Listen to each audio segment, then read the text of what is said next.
नमस्कार, मैं हूं विद्यासागर। स्वागत है आप सभी का आज महाराष्ट्र में। और बुलेटिन में सबसे पहले बात करेंगे तौते तूफान की। तो आपको बता दें, तौते तूफान के तांडव के बीच मुंबई से 175 किलोमीटर दूर अरबियन सागर में डूबे बार्ज पी 305 पर फंसे 273 लोगों में से 184 लोगों को नौसेना के बहादुर जवानों ने बचा लिया है। वहीं 14 लोगों के शव बरामद कर लिए गए हैं, जबकि 89 लोग अब भी लापता हैं, जिन्हें बचाने के लिए तलाशी अभियान जारी है। इस घटना का जायजा लिया हमारे संवाददाता अजय कल्याणी ने।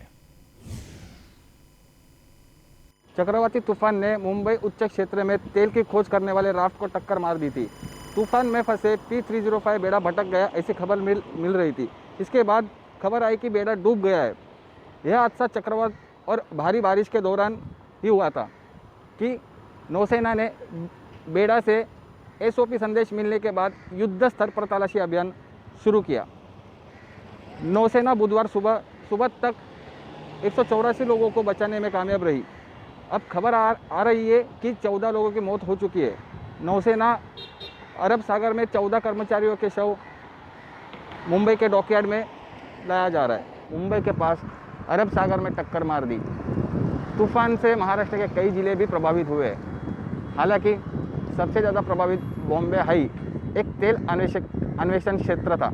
ONGC की सेवा में P305 बेड़ा चक्रवात की चपेट में आने के बाद डूब गया। यह मुंबई के समुद्र में करीब 35 नॉटिकल मील की दूरी पर डूब गया। बेड़ा डूबने के बाद कर्मचारी लापता हो गए। इनमें से कई को बचा लिया गया और नौसेना अब तक 14 लोगों के शव को बरामद कर चुकी है। जैसे कि आप देख सकते हैं, मेरे पीछे नेवी का डॉकयार्ड एरिया है। कर्मचारियों को बचाकर इसी डॉक पर लाया जा रहा है।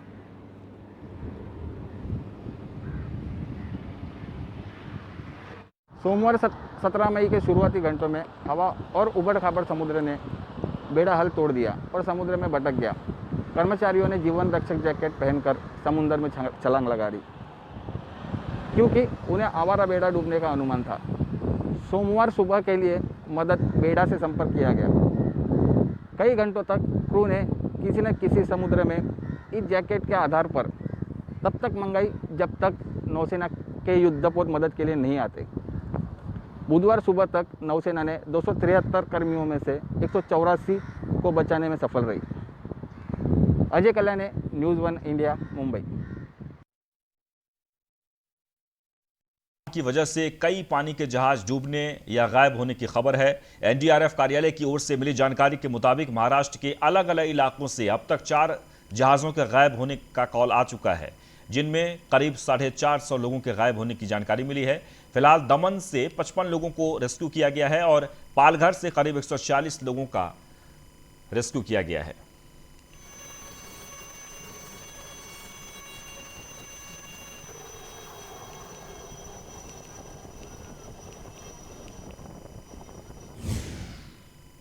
तो मुंबई के अरबी समंदर में जहाज में फंसे लोगों को सुरक्षित बाहर निकालने के प्रयास किए जा रहे हैं। मुंबई के गार्डियन मिनिस्टर असलम शेख ने बताया कि जिन्हें सुरक्षित बाहर निकाला गया है उनका इलाज सरकार कराएगी। तौते तूफान के चलते मुंबई के अरब सागर में 4 जहाज़ों में करीब 500 से अधिक लोग फंसे होने की आशंका जताई जा रही है। इस तूफान से मुंबई के मछुआरों का काफी नुकसान हुआ है।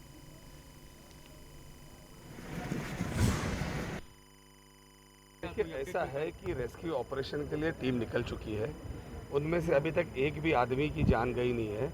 हाँ, ये जो चक्रवादुल आया है, यहाँ पे मुंबई शहर के अंदर आज हमें पता चला है कि जो बोट के अंदर काम करने वाले एक आधा कर्मचारी है, उसकी जान गई है और कुछ लोग जख्मी हुए हैं। उसके बारे में भी हम लोग जानकारी ले रहे हैं। जो जख्मी हुआ है उसका इलाज कराया जाएगा सरकार की तरफ से, और अगर किसी की जान गई है तो उसको जो है हर्जाना दिया जाएगा। तो चक्रवात तौते ने रायगढ़ जिले के कई हिस्सों में बड़ी संख्या में दस्तक दी। जिले में 1784 घर क्षतिग्रस्त हो गए हैं। जिले में 315 बिजली पोल क्षतिग्रस्त हो गए। पेन तालुका में आम के पेड़ के गिरने से एक शख्स की मौत हो गई है। वहीं खाड़ी और तट पर 8,353 नागरिक सुरक्षित स्थान पर पहुंचाए गए। 190 गांवों को अलर्ट कर दिया गया है। चक्रवात के कारण पेन तालुका के गागोड़े में एक आम के पेड़ की एक बड़ी शाखा गिरने से 80 वर्षीय वृद्धा की मौत हो गई। और ये रायगढ़ की तस्वीर है। जहां चक्रवाती तूफान के बाद से जो स्थिति है वो काफ़ी बदहाल हो गई है।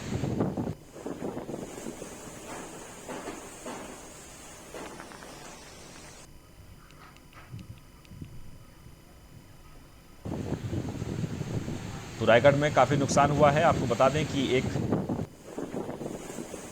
वृद्धा की मौत हो गई एक आम के पेड़ गिर जाने के कारण। वहीं कई घर जो इस चक्रवाती तूफान में तेज हवाओं के कारण टूट गए हैं। 315 बिजली के पोल क्षतिग्रस्त हो गए। तस्वीरों में आप देख सकते हैं, यानी महाराष्ट्र, गुजरात, गोवा, इन इलाकों में चक्रवाती तूफान तौते से काफ़ी नुकसान हुआ है।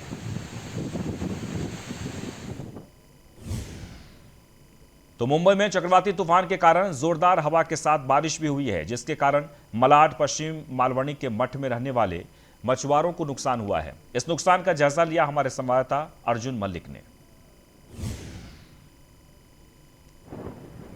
महाराष्ट्र में साइक्लोन का प्रकोप देखा गया है। जैसे कि गुजरात किनार पट्टी, वही कोकण किनार पट्टी पे जो साइक्लोन का फटका गिरा है, वही मुंबई के मड़ में भी ये फटका देखने को मिला है। यहाँ पर कोली बांधव की जो आप देख सकते हैं कि पूरी बोट जो टूट चुकी है, किस तरह से लोगों को ये फटका झेलना पड़ा है। कल के साइक्लोन की वजह से जिनका पेट इसी नौका के ऊपर चलती थी, आप देख सकते हैं किस तरह से नुकसान ये हुई है। ये इसी नुकसान के चलते कई कोली बांधव जो जिनका पेट इस नौका पर चल रहा था, आज वही नौका टूटकर पूरी ये हो चुकी है कि जिस तरह से कोली बांधव अब दुखों का पहाड़ उन पे टूट पड़ा है।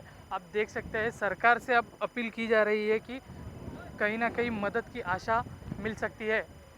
वीडियो जर्नलिस्ट विनय के साथ अर्जुन मलिक, न्यूज़ 1 इंडिया, मुंबई। तो तूफान के कारण मुंबई के उपनगर के झोपड़पट्टी एरिया में कई जगहों पर कई घरों के ऊपर पेड़ गिर जाने के कारण लोगों को भारी नुकसान हुआ है। कोरोना के कारण एक तरफ कई लोगों की नौकरियां पहले ही चली गई, वे पहले से ही आर्थिक तंगी से जूझ रहे थे, लेकिन केतकीपाड़ा, धारखाड़ी, दामुन नगर आदि वन विभाग के क्षेत्र में कई लोगों के घरों में पेड़ गिर गया है। वहीं शिवसेना विधायक प्रकाश सुर्वे ने सभी के घरों में हुए नुकसान का आकलन करने के आदेश दिए हैं।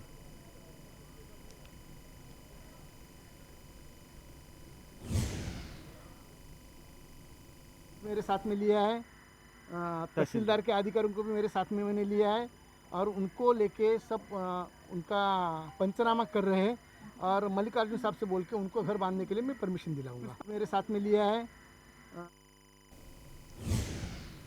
वह महाराष्ट्र में संक्रमण की स्थिति में पिछले हफ्ते की तुलना में काफी सुधार देखने को मिल रहा है।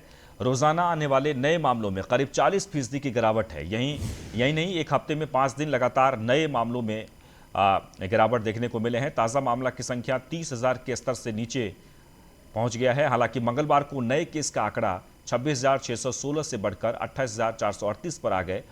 कोरोना संक्रमण से जूझ रहे मुंबई में भी कुछ राहत है।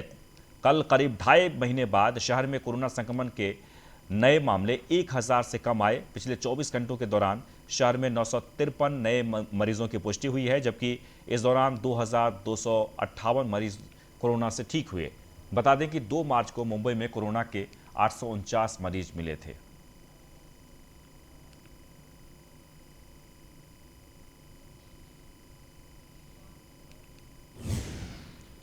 आगे बढ़ते हैं। महाराष्ट्र में मानसिक बीमारियों के रोगियों के टीकाकरण की प्रक्रिया शुरू की जाएगी, भले ही उनके पास पहचान प्रमाण हो या ना हो। पिछले हफ्ते राज्य ने ठाणे और रत्नागिरी मानसिक अस्पतालों में पहचान प्रमाण वाले रोगियों का टीकाकरण शुरू किया है। स्वास्थ्य सेवा निदेशालय की निदेशक डॉक्टर साधना ताइडे ने कहा कि बिना पहचान प्रमाण वालों के लिए टीकाकरण अभियान आज से शुरू हुआ। यह अभियान धीरे धीरे अन्य समूहों जैसे वृद्धाश्रम और पुनर्वास केंद्रों के निवासियों के साथ साथ निराश्रितों, खानाबदोश, भिखारियों और अन्य लोगों को भी कवर करेगा जिनके पास पहचान का प्रमाण नहीं है। अब तक राज्य के 4 मानसिक अस्पतालों में भर्ती 2,453 में से 41 मरीजों का ही टीकाकरण हो पाया है।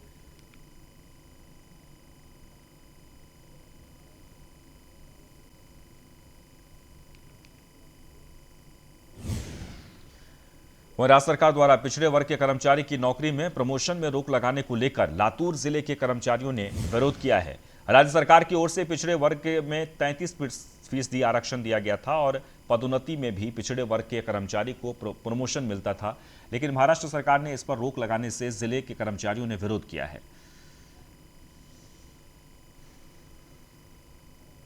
में आरक्षण था वो हाल के महाराष्ट्र गवर्नमेंट ने रद्द कर दिया है। 15 दिन पहले इन्होंने इस आरक्षण की पहल की थी, लेकिन महाराष्ट्र में चलते हालात के कारण यह जो 33% का जो आरक्षण था वो महाराष्ट्र सरकार ने रद्द कर दिया है। ये हमें लगता है कि ये संवैधानिक आरक्षण असंवैधानिक तरीके से यहाँ पर रद्द कर दिया गया है। महाराष्ट्र राज्य कास्ट्राइब कर्मचारी कल्याण महासंघ जिला शाखा की तरफ से मैं इसका निषेध करता हूँ।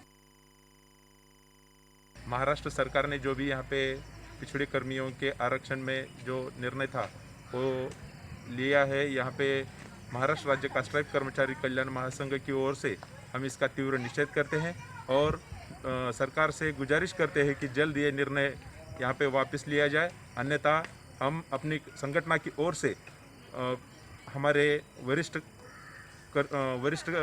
पदाधिकारियों के बातचीत करके यहाँ पे हम आगे की रणनीति तय करेंगे और ज़रूरत पड़े तो तीव्र आंदोलन भी हम यहाँ पे करने का इशारा सरकार को देते हैं। महाराष्ट्र सरकार वह सोलापुर शहर में सामाजिक कार्यकर्ता और कांग्रेस नेता करण मेहत्रे की मौत के बाद अंतिम संस्कार के लिए भीड़ उमड़ पड़ी, जिसके बाद पुलिस ने कार्रवाई करते हुए करण मेहत्रे के घर के 1 किलोमीटर के हिस्से को सील कर दिया है। साथ ही 45 लोगों को गिरफ्तार किया गया है। गिरफ्तार किए गए लोगों का परीक्षण करने के बाद एक व्यक्ति को कोरोना संक्रमित भी पाया गया।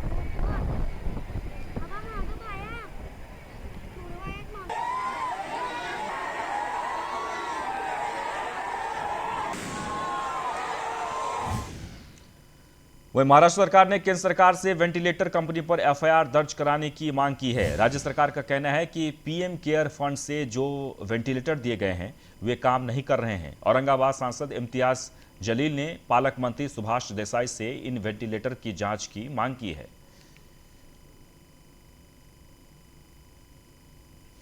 के ताल्लुक से मीटिंग के अंदर जो सबसे अहम मुद्दा जो पिछली मीटिंग के अंदर मैंने उठाया था कि 150 वेंटिलेटर्स जो केंद्र सरकार की तरफ से आए हैं और हर वेंटिलेटर के ऊपर पीएम केयर्स लिखा हुआ है, यानी कि पंत प्रधान के तरफ से आए हुए हैं ये वेंटिलेटर्स हैं। ये 150 के 150 वेंटिलेटर्स काम नहीं कर रहे हैं, यानी कि सिर्फ डब्बे लाकर यहाँ पर रख दिए गए हैं और हमको ये बताया गया है कि आपको 150 वेंटिलेटर्स हमने दिए हैं। अगर वो 150 वेंटिलेटर्स काम नहीं कर रहे हैं, उनके इंजीनियर्स आके हैं तो पूरा चेक करने के बावजूद भी ये बताया गया है कि वेंटिलेटर्स किसी काम के नहीं है, ये नहीं चल सकते हैं।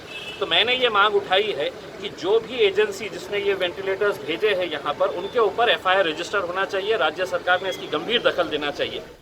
औरंगाबाद में ब्लैक फंगस से आज तक 16 लोगों की मौत हो चुकी है। ब्लैक फंगस बीमारी को लेकर हमारे मराठवाड़ा के ब्यूरो चीफ गणेश यादव ने औरंगाबाद मनपा के स्वास्थ्य अधिकारी डॉक्टर नीता पाडलकर से खास बातचीत की है। आइए जानते हैं अपन ब्लैक फंगस के बारे में। मनपा के स्वास्थ्य अधिकारी डॉक्टर नीता पाडलकर जी अपने साथ में है। मुझे बताइए मैडम कि ब्लैक फंगस एक्चुअली क्या है, क्या नहीं? ब्लैक फंगस एक बीमारी है जो हवा में फंगस ऑलरेडी मौजूद है, मगर जिनकी इम्यूनिटी कम हो गई, जिनसे प्रतिकार शक्ति कम हो गई और ब्लड में की शुगर बढ़ गई, जो डायबिटिक पेशेंट रहते हैं, कोई पेशेंट इम्यूनोसप्रेसेंट ड्रग्स पे रहते हैं और उनकी प्रतिकार शक्ति कम होने लगे, वीक रहते हैं, डिबिलेटेड रहते हैं, तो ये लोगों को ये इन्फेक्शन फंगस का होने के चांसेस बहुत ज़्यादा है। मुझे ये बताइए कि अभी ब्लैक फंगस से जो है आज का अब तक का जो डेट है क्या है और क्या नहीं? इसमें हम जो पाए गए अभी ये केसेस पोस्ट कोविड के थोड़े ज़्यादा पाए जा रहे हैं। तो इसमें हमने जो डाटा सब लिया है प्राइवेट और गवर्नमेंट हॉस्पिटल से, करीबन 200 के करीब पेशेंट्स इसमें पॉजिटिव पाए गए हैं। उनका उपचार भी हुआ है, इलाज हुआ है, काफ़ी लोग अच्छे भी हुए हैं। उसमें जो है जो लेट आते हैं, ज़्यादा करके ये बाहर गांव के आए वाले पेशेंट हैं जो देरी से अपने यहाँ आए हैं उपचार के लिए, और वो जब ये इन्फेक्शन ब्रेन तक जाता है तो इसको रोकना मुश्किल हो जाता है। ऐसे अपने शहर में 16 डे तक ब्लैक फंगस के बारे में जनता ने किस तरह से ख्याल रखना चाहिए और क्या नहीं? इसमें हम जो देखते हैं ये ब्लैक फंगस सभी को नहीं होता है, ये कंटेजियस भी नहीं है। घर में किसी को हुआ तो दूसरे को होगा, इस चीज़ से नहीं फैलता है। जिसकी इम्यूनिटी कम है, जिसकी प्रतिकार शक्ति कम है, अभी जो पोस्ट कोविड वीकनेस आता है, वीक होते हैं, और जिन्हें डायबिटीज़ लोगों को इसका ज़्यादा धोखा है, इसमें जिसकी शुगर बहुत ज़्यादा बढ़ जाती है, 300-400 तक बढ़ जाती है और वो उतनी ही रहती है, उसका कंट्रोल नहीं होता है, ये लोगों पे बहुत ज़्यादा उसमें रिस्क है। ये ज़्यादातर से शुगर के मरीज को ही होता है। औरंगाबाद से गणेश यादव, न्यूज़ इंडिया। तो देश में कोरोना महामारी के संकट के बीच अब ब्लैक फंगस बीमारी का फैलाव बढ़ता जा रहा है। भंडारा जिले में 3 ब्लैक फंगस के मरीज मिले हैं, जिसमें 2 मरीजों का नागपुर के अस्पताल में इलाज चल रहा है और 1 मरीज का इलाज भंडारा के निजी अस्पताल में चल रहा है। आपको बता दें कि पिछले कुछ दिनों से जिले में कोरोना मरीजों की संख्या में कमी आई है। ऐसे में अब ब्लैक फंगस बीमारी ने जिले में अपने पैर पसारने शुरू कर दिए हैं, जिससे अब जिला प्रशासन को नई चुनौतियों का सामना करना पड़ रहा है। अभी की परिस्थिति में अपने पास 2 म्यूकरमाइकोसिस के संशयित पेशेंट मिले हैं, जिनका अपन ने प्राइमरी ट्रीटमेंट करके उनको अपन ने अगले ट्रीटमेंट के लिए मेडिकल कॉलेज नागपुर में रेफर किया है।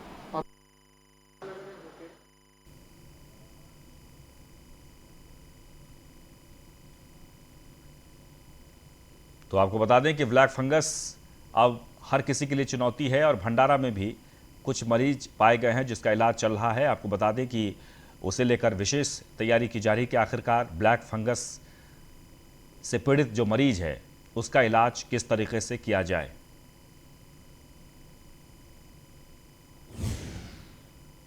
वहीं खाद्य सामग्री के बढ़ी हुई कीमतें कम करने की मांग को लेकर हिंगोली में 19 मई को बुधवार को डीएम कार्यालय के सामने राष्ट्रवादी कांग्रेस की ओर से धरना प्रदर्शन किया गया। जिलाध्यक्ष दिलीप चौहान के नेतृत्व में जिलाधिकारी को ज्ञापन सौंपकर खाद्य सामग्री के दाम कम करने की मांग की गई है।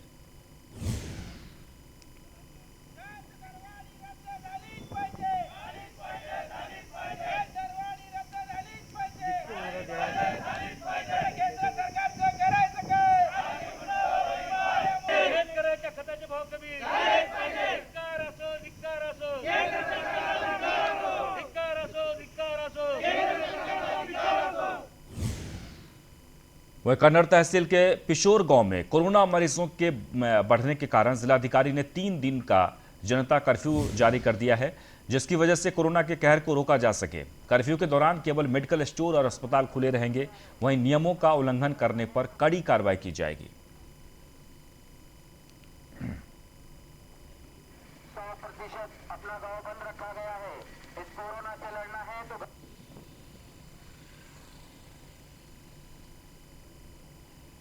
100% अपना गांव बंद रखा गया है। इस कोरोना से लड़ना है तो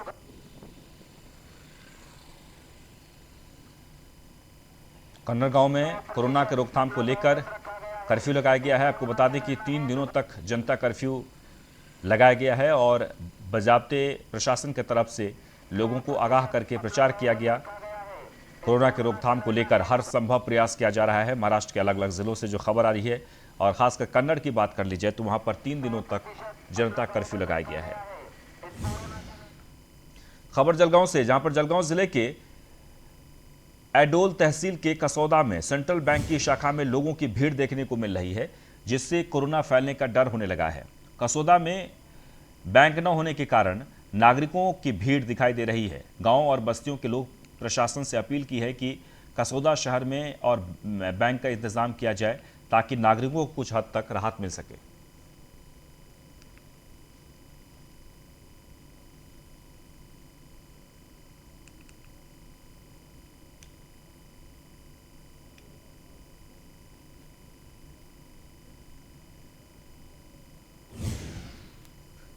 वहीं जालना शहर में कोविड टीकाकरण सेंटर में आज वैक्सीन उपलब्ध नहीं होने पर बोर्ड लगा दिया गया है। वहीं इस दौरान वैक्सीन लगाने आने वाले लोगों को परेशानियों का सामना करना पड़ा।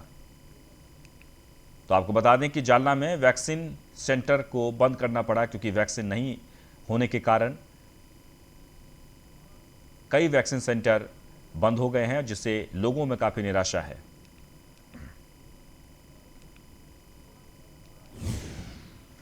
तो कोरोना संक्रमण के बढ़ते प्रभाव को रोकने के लिए राज्य में 31 मई तक तालाबंदी की गई है, लेकिन इस बीच परभणी जिले सहित सभी तहसील में नागरिक और दुकानदार लगातार इसका उल्लंघन कर रहे हैं। आज सुबह को पाथरी शहर नगर परिषद और पुलिस की एक टीम ने पाथरी के पंचायत समिति परिसर क्षेत्र में बॉम्बे कलेक्शन कपड़े की दुकान का निरीक्षण किया, जिसमें 50 से अधिक लोग कपड़े खरीदने के लिए दुकानों में थे। जिसके बाद टीम ने दुकानदार पर 50,000 रुपये का जुर्माना लगाया।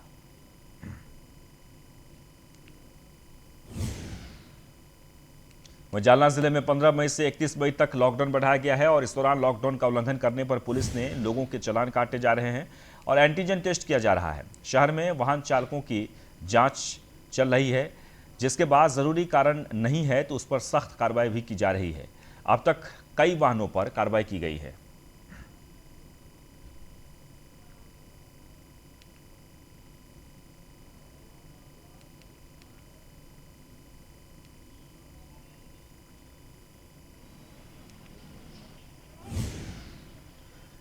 वहीं चक्रवात से रायगढ़, सिंधुदुर्ग और रत्नागिरी जिलों में भारी नुकसान हुआ है। नेता प्रतिपक्ष देवेंद्र फडणवीस और प्रवीण दारेकर ने बुधवार को रायगढ़ जिले में प्रभावित क्षेत्रों का निरीक्षण किया और जिला कलेक्टर कार्यालय में समीक्षा बैठक की। कलेक्टर निधि चौधरी ने कुल नुकसान की समीक्षा की। देवेंद्र फडणवीस रायगढ़, रत्नागिरी और सिंधुदुर्ग जिले के 3 दिवसीय दौरे पर हैं। विधान परिषद के विपक्ष के नेता देवेंद्र फडणवीस और विधान परिषद में विपक्ष के नेता प्रवीण दारेकर ने क्षति का निरीक्षण किया। उन्होंने कहा कि हम इस प्राकृतिक आपदा के पीड़ितों के साथ हैं। 20 तारीख को वह महाड़ क्षेत्र में हुए नुकसान का निरीक्षण करेंगे। दोनों विपक्षी दलों के नेता रायगढ़, रत्नागिरी और सिंधुदुर्ग जिलों के 3 दिवसीय दौरे पर हैं।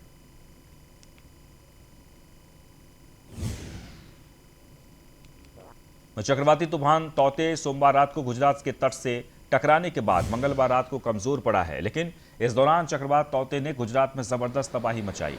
राज्य के कई जिलों में करीब 16,000 घर तबाह हुए हैं, तो वहीं 13 लोगों की मौत भी इस तूफान के कारण हुई है। इसके साथ ही प्रधानमंत्री नरेंद्र मोदी बुधवार को तूफान प्रभावित इलाकों का दौरा करने गुजरात और दमनदीप गए। सोमवार रात तूफान गुजरात के तट से 185 किलोमीटर प्रति घंटे की रफ्तार से टकराया था। और इसी के साथ ही इस बुलेटिन में बस इतना ही, लेकिन आप न्यूज़ 1 इंडिया के साथ।